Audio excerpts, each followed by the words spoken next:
शिवाय ओम नमः शिवाय ओम नमः शिवाय ओम नमः शिवाय। नारायण नारायण।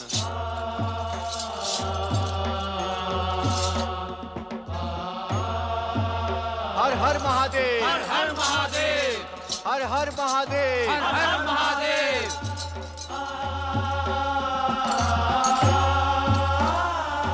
कैलाशपति भगवान शिव शंकर की नारायण नारायण। अनर्थ हो गया देवादिदेव, अनर्थ हो गया। ब्रह्मदेव का वरदान मिथ्या हो गया। नारायण नारायण। महादेव, परमदेव श्री महागणेश के एक ही प्रहार से तारकासुर प्राणहीन होकर समुद्र के अतल तल में जा गिरा। ब्रह्म वाक्य मिथ्या होने की संसार में ये पहली घटना है महादेव। नारद, तुमने जो कुछ भी कहा वो हमने अपनी दिव्य दृष्टि से भी देखा, किंतु क्या भोलेनाथ? देवों के ऋषि नारद को इतनी अधिक अधीरता शोभा नहीं देती। क्षमा भोलेनाथ। नारद, तुमने जो कुछ भी कहा उसका प्रथम भाग सत्य है, किंतु अंतिम भाग मिथ्या है। नारायण नारायण। अर्थात महादेव, मैं अपनी इच्छा से इस संसार की रचना करने वाले परमदेव श्री महागणेश का क्रोध तो आज निश्चित ही तारकासुर के अंत का कारण बन जाता, किंतु परमदेव ने ब्रह्मवाक्य की रक्षा कर ली। परमदेव श्री महागणेश के इस इच्छा संसार में ब्रह्मवाक्य कदापि मिथ्या नहीं होगा। हर हर महादेव, हर हर महादेव। भोलेनाथ, मैंने स्वयं अपनी नारद, आंखों का देखा और कानों का सुना भी सदा सत्य नहीं होता। किंतु भोलेनाथ, हमें ज्ञात है नारद कि तुम ये कहने के इच्छुक हो कि श्री महागणेश भी तो भविष्य के शिवपुत्र ही हैं। नारायण नारायण। परंतु परमदेव श्री महागणेश जब तक अवतार धारण नहीं करते तब तक वे वरदान के मर्यादा के विरुद्ध कोई कार्य नहीं करेंगे। नारायण नारायण। अर्थात तारकासुर जीवित है। अब वो पुनः समुद्र तल से निकलकर उत्पात मचाएगा और अपने अत्याचारों से देवताओं और मानवों को पीड़ित करेगा। जिज्ञासु नारद, इस घटना के पश्चात तारकासुर कोई भी बड़ा दुस्साहस नहीं करेगा। नारायण नारायण।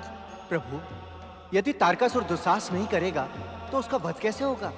सत्कर्म करने वाले को निकृष्ट मृत्यु प्राप्त नहीं होती, किंतु तारकासुर सत्कर्मी नहीं दुष्कर्मी है और अपने दुष्कर्मों के कारण ही स्वयं अपनी मृत्यु की ओर अग्रसर होगा।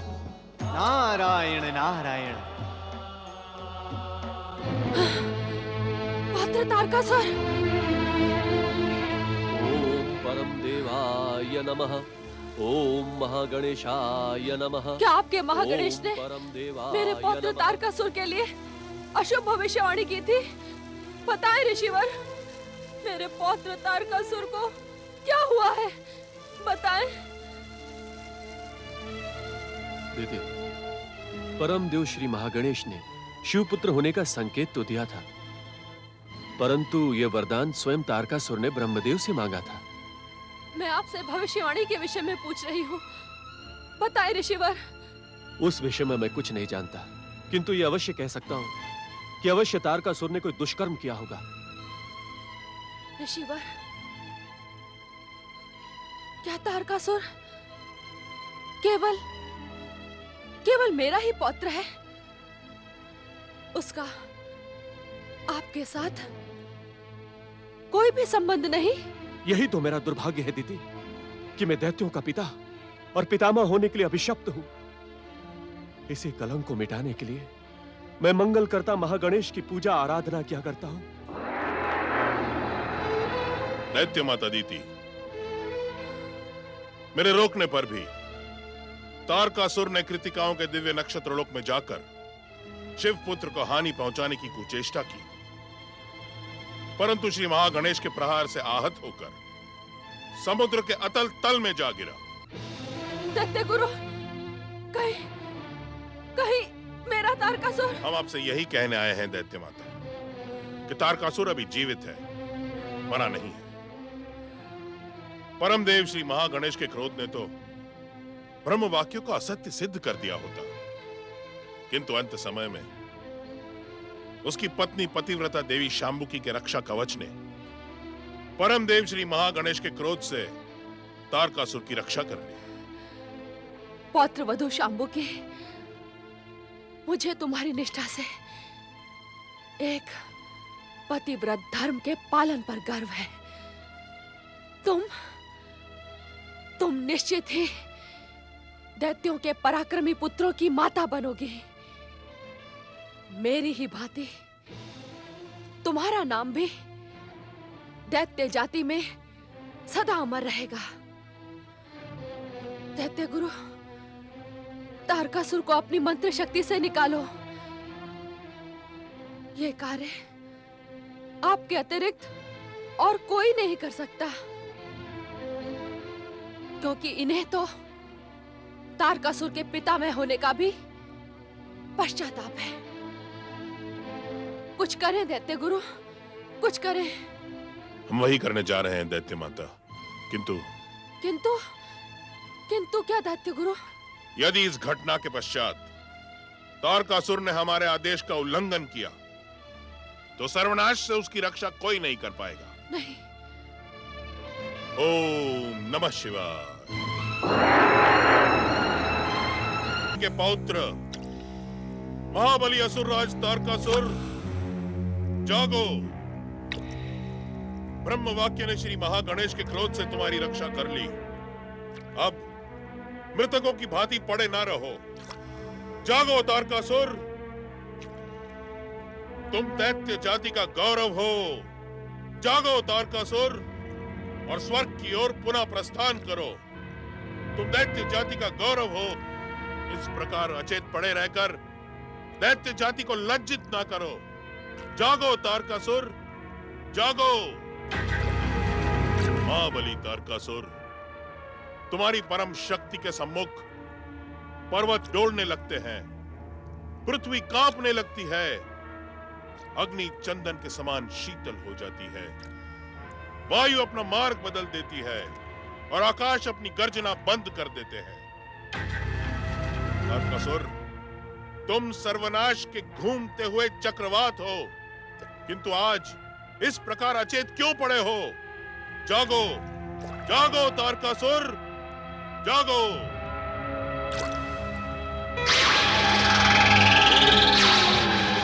नमः शिवाय।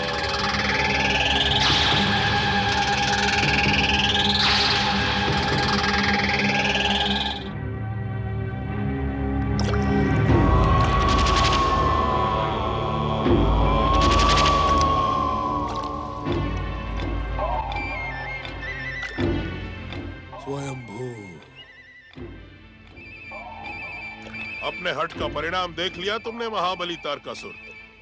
अब शिवपुत्र को मारने का विचार सदा सदा के लिए त्याग दो, अन्यथा तुम स्वर्ग लोक से ही नहीं जीवन से भी वंचित रह जाओगे। क्या मैं स्वयं को मारने वाले का विरोध ना करूं? ये कैसी शिक्षा दे रहे हैं आप शुक्राचार्य? कैसी शिक्षा? ये शिक्षा नहीं है तारकासुर, ये तो सृष्टि का अटल नियम है। जब अधर्म और अत्याचार अपनी चरम सीमा से आगे बढ़ जाते हैं, तब उनका अंत अधर्मी और अत्याचारी के साथ ही होता है। स्वयंभू, यदि मैं अपनी रक्षा के लिए कुछ पृथ्वीवासियों को मार देता हूँ, दुष्ट देवताओं को पीड़ित करता हूँ, तो आप इसे अधर्म और अत्याचार की संज्ञा क्यों देते हैं दैत्य गुरु? क्यों? अपने जीवन की रक्षा करने के लिए किसी और के जीवन को कष्ट में डालना यह अधर्म और अत्याचार ही माना जाएगा तारकासुर। किंतु यह समय तर्क वितर्क का नहीं है, अपितु बीती हुई घटनाओं से शिक्षा ग्रहण करने का है। अर्थात यदि इस घटना के पश्चात तुम जीवित रहने के इच्छुक हो, तो असुरों के आराध्य देव भगवान शिव की शरण में जाकर अपने दुष्कर्मों की क्षमा मांगो, उनकी आज्ञा और उन्हीं के दिखाए पथ का अनुसरण करो।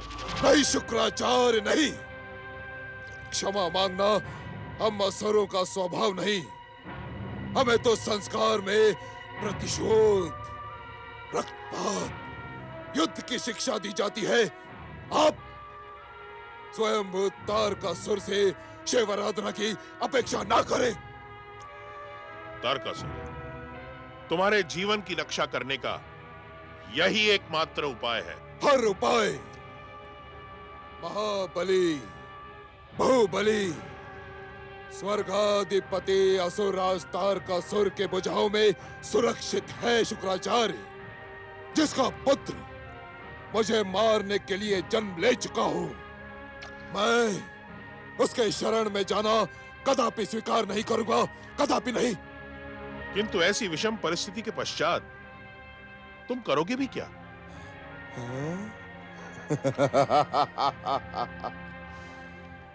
दैत्य गुरु शुक्राचार्य, मैं अपनी विस्फोटक शक्ति से असुर जाति को और भी अधिक सुदृढ़ कर दूंगा और शिवपुत्र को समाप्त कर दूंगा। गणेश ने भले ही ब्रह्म वाक्य की रक्षा की हो, किंतु अब मैं स्वर्गाधिपति असुरराज तारकासुर और शिवपुत्र को समाप्त करके ब्रह्म वाक्य को मिथ्या सिद्ध कर दूंगा। हाँ शुक्राचार्य, मिथ्या सिद्ध कर दूंगा और करके ही रहूंगा। जिन्हें शिव कृपा प्राप्त होती है उन्हें तारकासुर तो क्या कोई भी हानि नहीं पहुंचा सकता।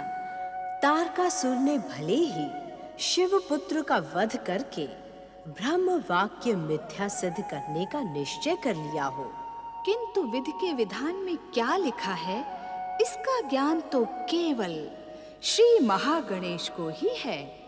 श्री महागणेश तो कारणों के भी कारण है।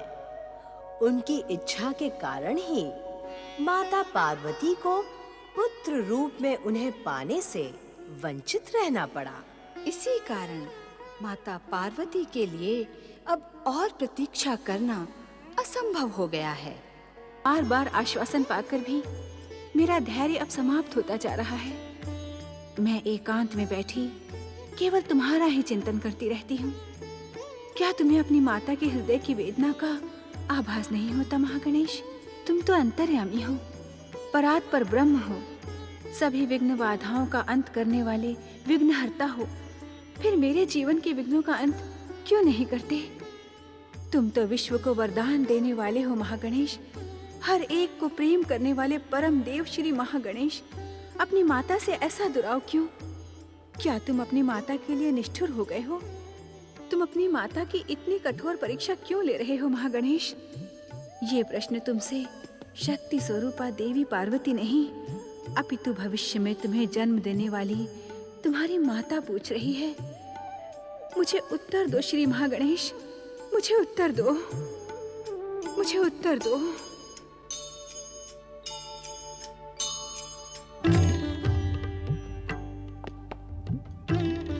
तुम्हारी मातृ भावना को हम प्रणाम करते हैं शक्ति स्वरूपा देवी पार्वती। इसी कारण तुम्हारे भक्त तुम्हें जगत की माता जगदम्बा कहते हैं। सत्य ही तुम्हारे भीतर का प्रेम जगत की माता के योग्य है। पति परमेश्वराय नमो नमः। स्वामी, आप तो सर्व समर्थ, सर्वशक्तिमान, सर्वेश्वर हैं। क्या आप मेरी अतृप्त मातृ भावना को पूर्ण नहीं कर सकते? देवी पार्वती, जब परमदेव श्री महागणेश स्वयं तुम्हारे पुत्र के रूप में दिव्य अवतार धारण करने का वचन दे चुके हैं, तब किसी और को कुछ भी करने की क्या आवश्यकता है? स्वामी, दिव्य अवतार धारण करने के पश्चात महागणेश के पिता तो आप ही होंगे। हे विश्वनाथ, हे जगत पिता, मुझे पूर्णता प्रदान करने के लिए क्या आप महागणेश को शीघ्र ही मेरे पुत्र रूप में दिव्य अवतार धारण करने के लिए प्रेरित नहीं कर सकते? स्वामी, क्या आप मुझे इसी प्रकार व्याकुल देखने के ही इच्छुक हैं? नहीं देवी पार्वती, तुम तो शक्ति स्वरूपा पारंबिका हो। तुम्हारी सत, रज, तम से निर्मित त्रिगुणी शक्ति का अनुमान तो हम त्रिदेव भी नहीं लगा सकते।